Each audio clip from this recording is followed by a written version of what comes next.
Halo, halo, apa kabar? Assalamualaikum warahmatullahi wabarakatuh. Senang sekali bisa kembali jumpai Anda semua. Saya Hersy Bun Arif. Kalau Anda mengamati pergerakan mata uang ya di dalam beberapa hari ini terakhir itu tanda-tandanya rupiah kita itu makin melemah, itu sudah mendekati, untuk dolar mendekati 17.000.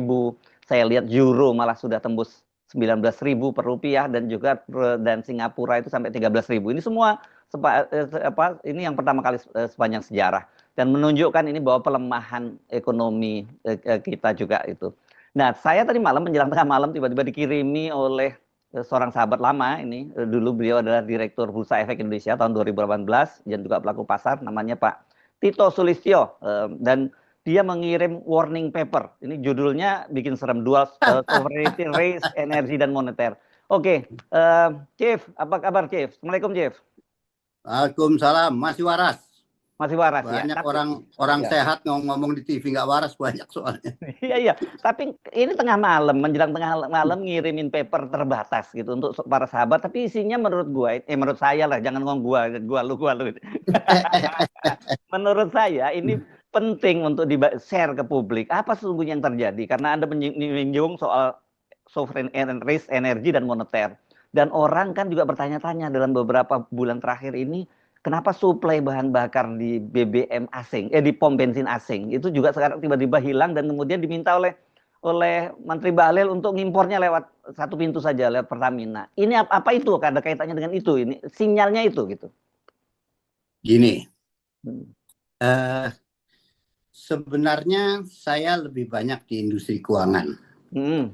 Tapi terakhir-akhir ini ada satu siklus yang menarik. Hmm. Bagaimana jika terjadi krisis energi, beban impor naik. Beban impor naik, cadangan devisa terkuras. Ya. Cadangan devisa terkuras, rupiah jatuh. Rupiah jatuh, biaya impor energi naik. Ya. Ini satu siklus bejana berhubungan yang mulai terasa. Kenapa kejadian ini? Di dunia tuh ada yang dikenal proxy war. Udah kuno tuh, perang Rusia lawan Ukraine, karena mereka satu daratan, tembak-tembakan, sebenarnya udah kuno. Perang yang menakutkan adalah satu perang yang disebut proxy war.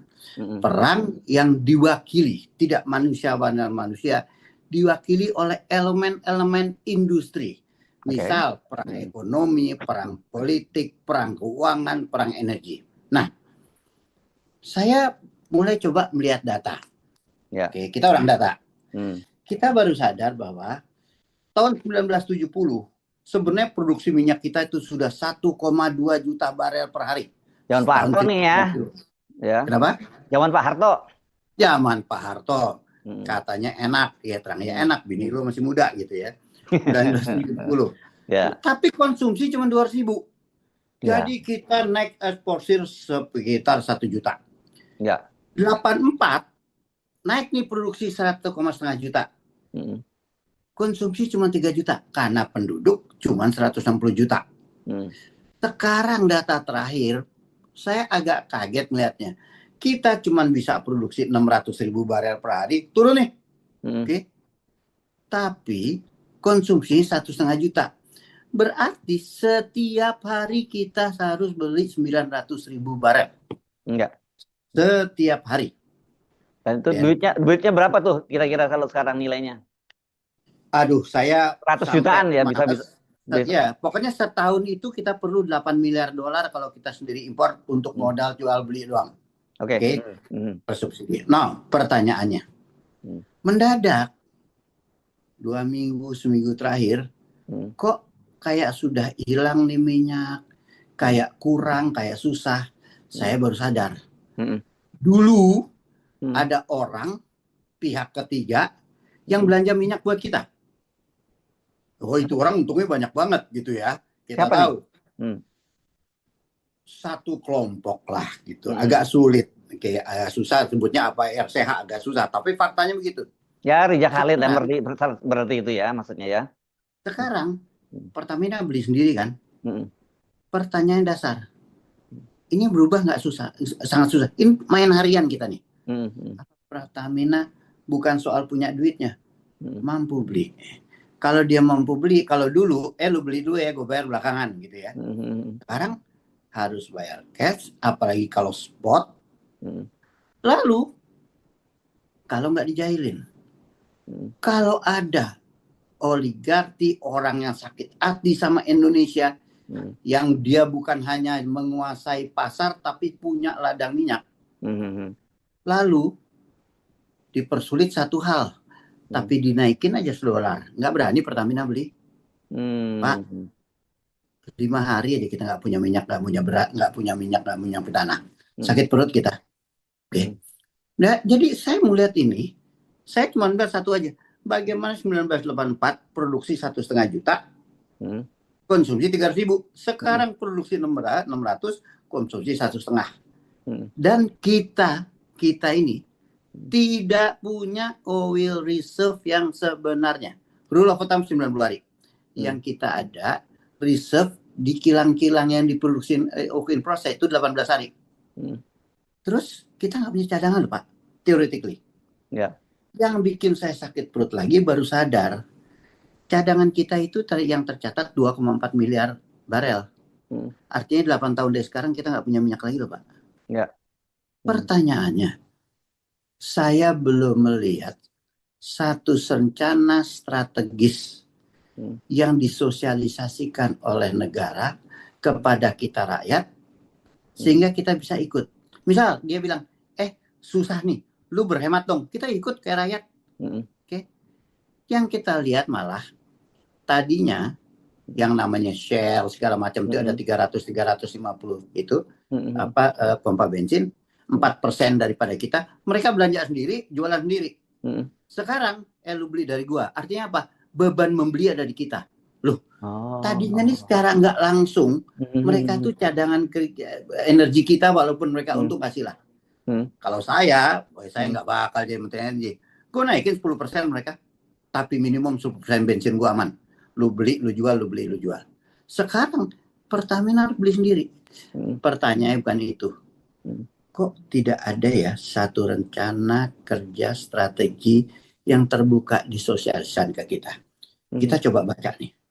Terakhir bahkan ada cerita gila. Gara-gara baca ini juga di Bloomberg ada cerita.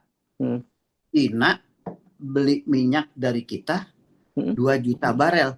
Kita produksi aja cuma 900. Dari mana ceritanya itu? Ternyata, nah ini datanya, angkanya itu Cina belinya berapa tuh? Lupa saya. 2,7 juta ton atau kira-kira 600.000 barel per hari. Loh, produksi kita dia segitu. Ternyata ditenggarai, ini beritanya Bloomberg nih. Ditenggarai ya. Ini dari Iran. Masuk ke Kabil, dibilang barang Indonesia dijual ke Cina. Bisa-bisa kita kena ban sama Amerika loh. Kita yang main siapa itu? Yang main negara atau siapa? Yang main jagoan-jagoan minyak lah Pak. Dia beli dari Iran, dibawa lewat Kabil, baca di Meluh ada. 630.000 barel per hari, 2, juta. Dicatat minyak ekspor dari Indonesia. Loh, kita aja kurang. Nah, itu ada belum. Pertanyaannya, apakah Pertamina bisa ikut permainan-permainan kayak gini? Boro-boro repot beli sendiri. Jadi buat saya ini adalah proxy war di bidang energi yang harus kita takutkan. Tapi ketakutan saya nggak berhenti situ. Karena jika ada krisis energi, beban impor naik. Beban impor naik, cadangan devisa terkuras. Cadangan devisa terkuras, rupiah jatuh. Rupiah jatuh, biaya impor naik lagi. Ini siklus kayak berjana berhubungan. Dan dalam dunia keuangan ada proxy war yang lebih menakutkan. Gimana tuh? Gini, satu negara itu ada namanya trilema globalisasi. Seorang ekonom Turki bilang, kita hanya bisa milih 2 dari 3. Kedaulatan politik, kedaulatan ekonomi, atau globalisasi. Pasti kita pilih kedaulatan politik. Kita nggak bisa pilih kedaulatan ekonomi. Orang kita beras aja nggak punya, energi nggak punya kok. Harga kita nggak bisa tentuin. Kita nggak mau pilih globalisasi. Dan begitu bicara globalisasi, dolarisasi, kemampuan Amerika mempunyai uang, kemampuan Amerika mendikte industri keuangan, ini dahsyat. Kita, kalau saya bilang, jangan musuhanlah Amerika soal keuangan. Rating agency di dia, ini ada risiko terjadinya degradasi di sovereign rating. Itu swasta. Trump bisa kok panggil S&P, ini lu turunin, MIC turunin Bobet Indonesia, Goldman BlackRock tuh uangnya aja 170.000 triliun, uangnya BlackRock tuh. Padahal utang negara kita aja cuma 8.000 triliun. Uangnya BlackRock 170.000 triliun. 20 fund manajemen terbesar di Amerika, uangnya 1.000.000.000.000 rupiah. Dia bisa dikte kita, Pak. Apalagi dolar di tangan dia. Dan ini kita ada ketergantungan. Kita nggak punya Federal Reserve line ke mereka. Belum kita bicara stablecoin. Intinya adalah proxy war, serangan di bidang energi dan keuangan bisa membuat kita knockout. Moga-moga saya salah, gue seneng kalau sebulan kemudian orang bilang, "Tok, lu goblok, lu salah." Moga-moga. Tapi takut saya berdata saya ada benernya loh. Ya, oke. Ini apa yang Anda sampaikan ini memang rada apa ya, untuk publik itu tidak mudah mencernanya ya. Karena tadi malam pun saya ketika itu sempat harus menanyakan kembali kepada Anlang, ada apa ini. Coba bikin bahasa yang lebih mudah, kira-kira apa yang bakal kejadian kalau itu terus. Bahasa lebih mudah adalah gini. Kalau gaji kita cuma 600.000, konsumsi kita 1,5 juta, 900.000-nya gimana kita? Kalau terus-terusan gimana? Kita bayangin produksi minyak kita cuma 600.000 barel, konsumsi 1,5 juta, kita harus beli setiap hari. Jika 5 hari aja kita nggak bisa beli, kita kekurangan minyak tanah, kekurangan minyak, transportasi mati. Ini serangannya jatuhnya kayak selalu orang bilang dalam satu teori, lu yang diserang adalah apa? Infrastruktur. Begitu nggak ada minyak, truk nggak jalan, mobil nggak jalan, pesawat nggak jalan, ekonomi kena. Sesudah itu uang keserangannya di finansial, dan terakhir keserangannya adalah di tata cara kepemimpinan. Mulai nih, bagaimana MBG diserang segala macam. Apakah ini berhubungan? Nggak tahu. Tapi ini faktanya, rupiah udah naik. Intinya adalah gini lah. 1, minyak. 2, beras. Beras dulu, bukannya Anda sekarang kata Pak Prabowo kemarin di PBB kita sudah swasembada tuh, siap impor. Saya ngomongnya datanya aja deh. 1970 ya. Kita itu produksi beras 10 juta ton. Ya. Penduduknya konsumsi 12,5, penduduk 116. Ya. 1994 kita produksi sama konsumsi sama 25 juta ton. Penduduk 60 juta. Sekarang kita produksi 31, konsumsi 35. Saya nggak ngerti gimana cara kita ekspor. Tapi saya baru lihat nih Pak, harga beras naik kan ya? Oh iya, susah sekarang cari juga. Teori ekonomi mengatakan kalau supaya lebih, harga turun kan? Iya. Mungkin teori ekonomi udah mati kali ya. Supaya berlebih sehingga ekspor, harganya naik. Saya nggak tahu. Ada yang salah di teori ekonominya kali ya. Simpel aja. Kalau supaya lebih, harga turun dong. Nyatanya sekarang harga beras naik kan gitu ya.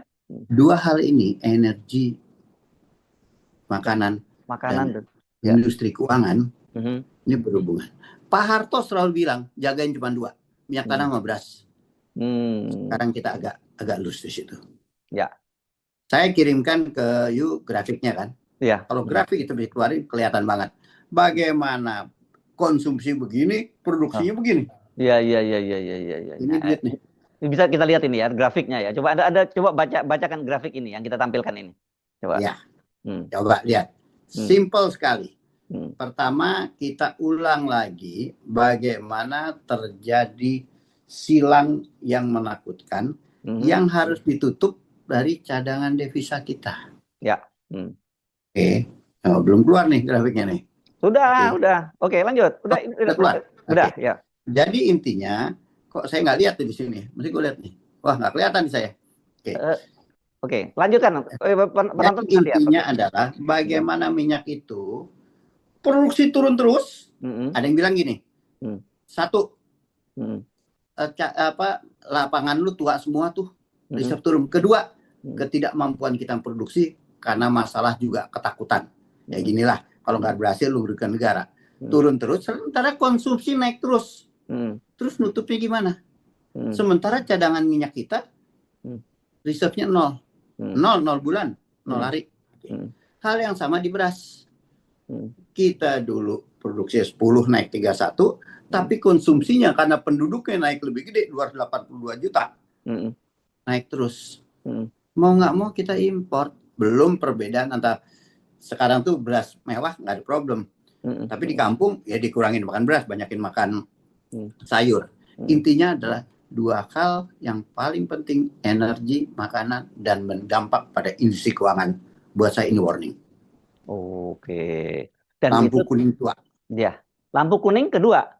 Lampu kuning tua buat saya. Oh, lampu kuning tua artinya sudah hampir merah gitu ya.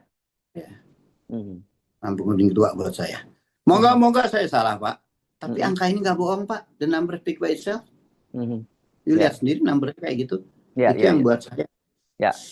Nah, ini kan kemarin orang nganggap bahwa ini ada juga yang nganggap wah ini soal kedaulatan kita. Kenapa kemudian pompa bensin asing itu malah nggak ada masalah, pompa bensin asing itu kosong selama Pertamina masih bisa mengcovernya. Bahkan kan kalau saya menyimak ini orang awam pasti ngeliat gagah nih Bahlil. Sekarang bisa dia merintahkan lewat gue ya kalau lo mau impor. Jadi jangan lewat Pertamina maksudnya gitu. Kalau produksi lu cukup boleh. Produksi kita nggak cukup, kita harus impor Pertamina harus beli. Duitnya duluan. Terus jual ke mereka.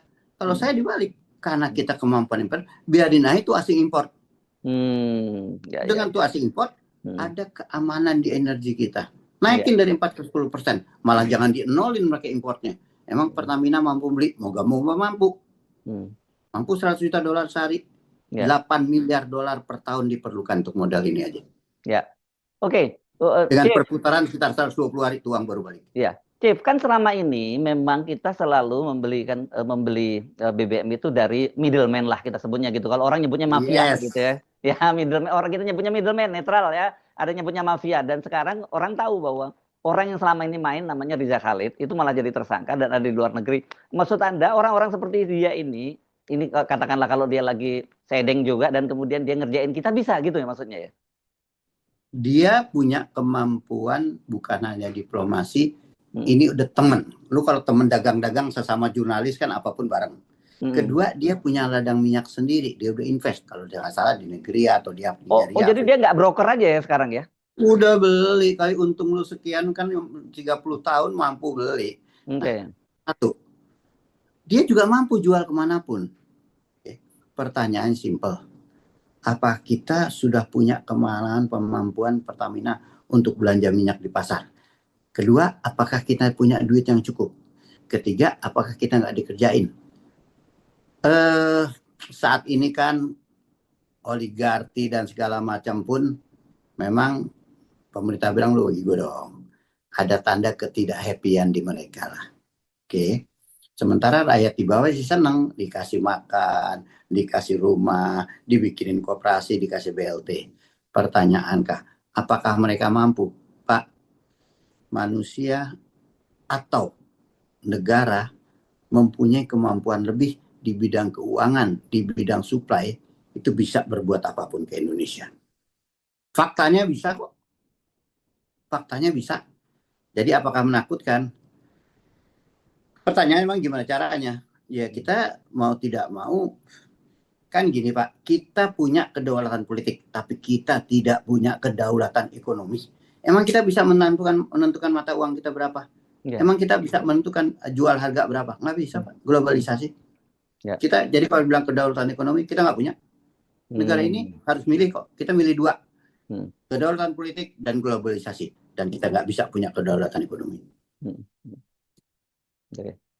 Nah, ini tadi Anda menyinggung soal adanya minyak Iran yang masuk lewat Indonesia dan dijual ke menurut Bloomberg. Ya oke. Ya nggak apa, menurut datanya seperti itu gitu ya. Dan ini kalau Anda nyinggung proxy war, kan bagaimanapun juga ini kaitannya kita ngomong dengan Indonesia yang dianggap lebih dekat dengan Cina sekarang dengan bergabung dengan BRICS ketimbang dengan Amerika gitu. Dan Anda tadi ngomong sama Amerika kita terpaksa lah harus berteman walaupun orang nyebut setan besar, tapi dia bisa membuat kita bisa kiamat juga gitu kan maksudnya. Gini, Brazil, India, emang punya kemampuan bantu kita? No. Cina dan Rusia emang punya kemampuan punya, tapi emang mau. Amerika bisa mau. Yang kedua, emang dia berempat bisa nyusahin kita? No, Amerika bisa nyusahin kita. Orang kita ekspor terbesar ke Amerika, orang kita dolarisasi. Secara fisikal dan secara keuangan, Amerika bisa bantu dan bisa nyusahin. Tapi apakah BRICS bisa bantu dan bisa nyusahin? Well, silakan jawab sendiri. India sama Brasil, bantu nggak, nyusahin nggak? Cina dan itu, dia bisa bantu, emang mau nyusahin? Nggak bisa. Jadi kalau swasta berpikirannya politiknya nomor 2. Tapi mungkin Pak Presiden mempunyai sesuatu yang lebih besar. Apakah Amerika, gini, Kissinger bilang, yang menguasai makanan, menguasai manusia. Yang menguasai energi, menguasai kontinen, yang menguasai uang, menguasai dunia. Memang Cina nomor 1 di trade gitu ya. Thailand dan Korea nomor 1 punya dominasi besar di kreatif ekonomi. Tapi Amerika punya dominasi di pertahanan dan keuangan. Dolarisasi ini udah 77 orang kita dagang sama Vietnam pakai dolar kok, udah cadangan devisa seluruh dunia pakai dolar. BRIC mencoba, akhirnya dia mencoba akan mengeluarkan yuan digital currency yang di backup emas. Ingat zaman dulu 1947 ada Bretton Woods Convention, Amerika tenang aja, gua keluarin dolar, lu pakai ke gua. Dolar gua di backup sama emas, $1 3,5 troy emas. 1971 perang Amerika, perang Vietnam. Nixon mau cetak uang nggak bisa, bank sentralnya. Enteng-entengnya dibubarin tuh Bretton Woods, dia nggak ikut lagi. Akibatnya dolar itu tidak dijamin emas beneran. Itulah alasannya yuan digital currency tadinya mau dikeluarkan dengan backup emas. Itulah makanya harga emas naik terus karena dia beli terus. Apakah Amerika melawan ini? Enggak, dia keluarkan namanya stable coin. Stable coin itu aset kripto yang dijamin oleh dolar dan T-bill. Apa intinya? Dia keluarkan satu aset kripto yang isinya US dollar dan treasury bill. Akibatnya apa? Negara-negara Afrika yang nggak bisa punya akun dolar bisa beli ini nih, bisa punya dolar tanpa buka akun di bank. Dunia itu dolarisasi akan lebih berkembang. Dan Indonesia ini mungkin agak teknikal, Indonesia dengan stablecoin Genius ini, jika kita nggak ikut kita kelibas, terus ikut. Jadi keuangan dan pertahanan Amerika, keuangan tambah menguat. Dengan keluarnya stablecoin Genius Asset Bro. Itu Genius beneran tuh Trump itu. Yuan digital currency bisa kalah karena ini. Saya. Chief, Anda kan tadi ngomong mudah-mudahan ini nggak terjadi, gitu ya? Mudah-mudahan gue salah. Ya, mudah-mudahan salah. Nah, tapi kalau berdasarkan grafik-grafik tadi, berdasarkan hitung-hitungan yang ada, itu kira-kira berapa lama daya tahan ini, bangsa ini, dan kemudian nanti yang berikutnya jangan hanya sekedar nakut-nakutin, apa yang bisa dilakukan, gitu. Gini. Memang satu hal angkanya ya, kita 18 hari kerja di sana tapi nggak punya cadangan. Pertanyaannya, berapa lama Pertamina mampu setiap hari beli 900.000 sampai 1 juta barang? Barangnya ada nggak? Jika dijailin 5 hari nggak dapat, susah kita. Jadi ada 2 soal ya, duitnya punya enggak, kalau toh punya duit barangnya ada enggak, dan kalau toh duit punya barang ada tapi orang mau jual atau enggak kalau dijailin itu. Dikerjain nggak di pasar? Ya, oke. Kayak you mau beli spare part mobil di Mangga 2, tiba-tiba ada orang beli, gue beli aja semua, lu nggak bisa beli. Dan ini bisa sangat kejadian. Saya mau bukan warning, mengingatkan, minta kayaknya sudah waktunya kita melakukan G2G. Panjang. Kalau beli spot susah kita. Satu deh, ke Arab bilang, Aramco, gue beli dong untuk setahun. Baik-baik.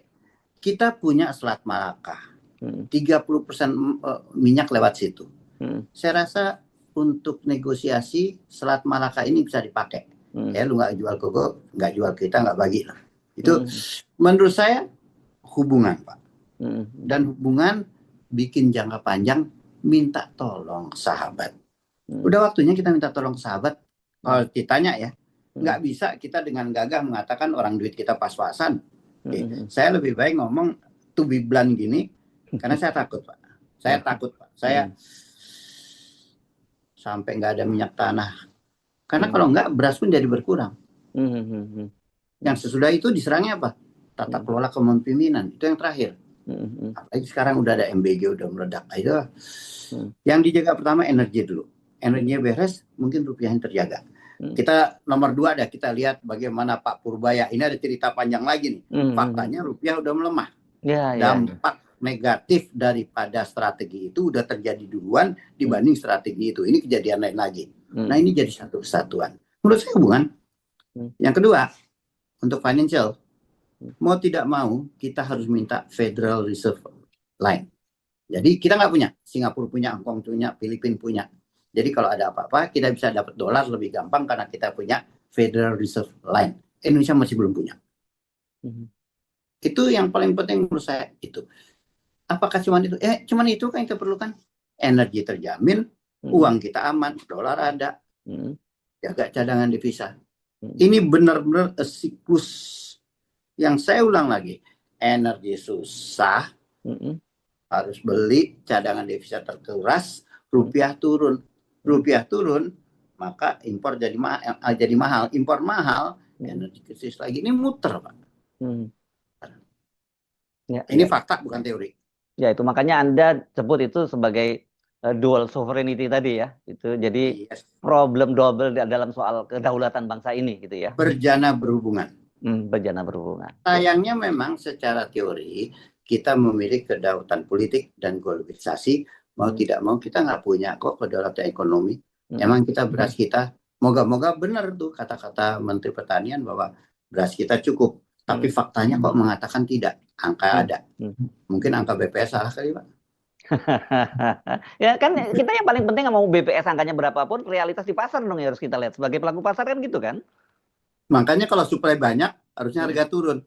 Ini supply katanya banyak, kok harga naik. Ini ilmu ekonomi udah mati kali, Pak. Ya itu dia makanya. Nggak usah berdebat yang soal begitu kita kan. Ya, kita lihat faktanya, kita di lapangan. Tapi dua hal ya. Satu, Tuhan baik sama Republik ini. Allah baik sekali. Yang kedua, UMKM itu 3,5 juta. Pak, apa tahu? Ekonomi Indonesia itu 60% GDP itu sumbangan UMKM. Ada pertumbuhan kita juga dari situ sebenarnya banyak juga ya. Ada 12 juta UMKM, perusahaan itu cuma 5.500. Perusahaan itu cuma nyumbang 40%. Tapi kredit yang ke UMKM cuma 20%, 25%. Nah, itu dia. Bantu dong UMKM. Itu UMKM, Pak, dibantu. Makan siang gratis bisa pakai UMKM tuh, Pak. Yes. Ya. Oke. Jadi ya. Nah, sekarang artinya gini, Anda melihat bahwa ini sebenarnya bukan kiamat ya. Kalau kita mau melakukan langkah-langkah, bukan ya, gitu ya. Gitu. Tapi kalau tidak ada langkah-langkah yang konkret, itu bisa kiamat, gitu loh, ya kan? Satu hal yang paling penting keterbukaan, Pak. Oke. Ceritain loh ke kita. Kalau kurang, kalau lebih. Rakyat Indonesia, saya yakinnya. Kita cuma periksa 600.000. Kita harus impor nih mahal. Mari kita saving efisiensi dengan cara kita masing-masing. Rakyat. Karena kepercayaan kepada presiden masih tinggi. Oke, 60% lebih. Kepercayaan kepada tentara bahkan katanya 88%. Masih ada kok, Pak. Dengan kepercayaan ini, saya yakin rakyat bisa dihimbau, Pak. Oke. Jadi ketutup itu, jangan diangkat-angkat ketutup itu. Paling penting, Pak, buat saya ya, perjanjian G2G itu sangat penting. Oke. Lalu bagaimana kita mulai membangun strategic petroleum reserve? 0 hari, Pak. Kita mulai bangun, minta bantuan deh supaya tidak panik. Diversifikasi apa bisa? Itu kita tidak bicara panjang lah. Diversifikasi. Oke. Lebih penting adalah bagaimana mata uang. Yang terakhir memang transparansi di Pertamina, Pak. Itu masih banyak biaya produksi, kemampuan Pertamina, managerial skill-nya, itu banyak sekali selalu dipertanyakan. Oke. Saya cuma satu, kalau dulu produksi udah 1,5 juta, kok sekarang cuma 600.000 ya? Itu saya bingung itu. Itu aja deh. Kok bisa turun, Pak? Itu nggak ada keterbukaan. Tiba-tiba malah bilang lagi, lu beli dari Pertamina lah. Lu aja nggak cukup gitu. Iya. Itu pertanyaan besar. Mereka tuh 4%, Pak. 300-400. Pom bensin asing ini ya, pompa bensin asing ini 4% ya. Kontribusinya 4%. Kalau mereka dinaikin, kamu bikin ya, tapi termasuk di luar kota, 10%. Minimum 10% urusan kita. Kita cuma mikirin 90%-nya. Tapi ini balik. Dan pemerintah nggak ribut soal subsidi ya dengan pom bensin asing itu kan. Nggak ada urusannya. Dan banyak juga orang-orang malah karena bensin motor gitu ya, dia perlu 2-3 liter. Bedanya cuma 100-200 perak. Dia beli yang lebih bagus sekarang. Oh iya, ya benar tuh. Tapi aman. Yang pertanyaan kenapa malah dikurangin? Dari mau kabur mereka. Serem ya. Jadi tambahin 10-15% rugi amat sih kita. Cash flow aman. Iya ya, dan dia mekanisme pasar biasa aja dia ya, silakan aja kan gitu ya. Silakan aja. Dan jangan kaget loh sekarang. Saya kalau ngisi pom bensin di sel, saya sebut misalnya begitu, antrian sepeda motor tuh panjang juga loh di sana. Kan karena akhirnya hitungan mereka bedanya 100, 200, 1000, 2000. Tapi lebih bagus, lebih jalan. Dan lebih ada confidence. Jadi golongan menengah ini harus diperhatikan lah. Gitu ya. Kemarin ojol tuh udah golongan menengah loh Pak. Pendapatan mereka 250-300 ribu kali 30, 7,5 juta menengah loh itu. Ya menengah gitu, menengah apaan tuh, kriteria apaan tuh? Data kita kan mengatakan mereka menengah. Ya, kan gini, yang atas sekarang lu bantu loh gitu kan. Yang bawah tuh istilahnya nih di bribe, dikasih makan gratis segala macam. Yang menengah kurang diperhatikan. Ingat ya, di Chili itu ada Chilean paradox. Yang menengah biasa dikasih insentif karena kurang, mereka berotak. Di Nepal menengah. Kemarin ojol dan mahasiswa menengah loh Pak. Buat saya menengah ini belum diperhatikan. Biasanya diberi insentif. Misal kalau beli rumah pertama nggak bayar pajak. Kalau apartemen nyewa kos nggak ada pajak. Nah, hal demikian diperlukan insentif. Ya ini belum ada Pak buat golongan menengah. Tapi balik lagi, saya kirim warning dengan niat baik. Dan semoga kali ini nggak pernah saya salah, moga-moga. Oke. Ya. Oke.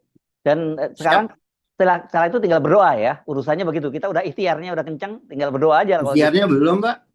Enggak, dari kitanya untuk mengingatkan. Oh, dari kita ikhtiar cuma ngasih tahu. Kita cuma bisa nih ya, datanya begitu. Challenge itu data. Datanya adalah satu hal lagi. Produksi kok bisa turun dari 1,5 juta menjadi 600.000, itu nggak masuk akal saya. Teknologi tambah bagus, kemampuan tambah bagus, orangnya tambah bagus, kok bisa turun? Konsumsi naik karena penduduk 282 juta. Keluarga berencana harusnya orang terbaik kita taruh di keluarga berencana. Pak Harto orang terbaik taruh keluarga berencana. Nah itu membuat konsumsi makanan juga naik terus. Melebihi produksi. Dua ini aja deh. Dua ini aja. Ya, itu ikhtiar dari kita mengingatkan pada pemerintah. Sekarang tugasnya ikhtiar pemerintah itu menjalankan tadi masukan-masukan dari kita. Itu kalau juga didengar, gitu ya.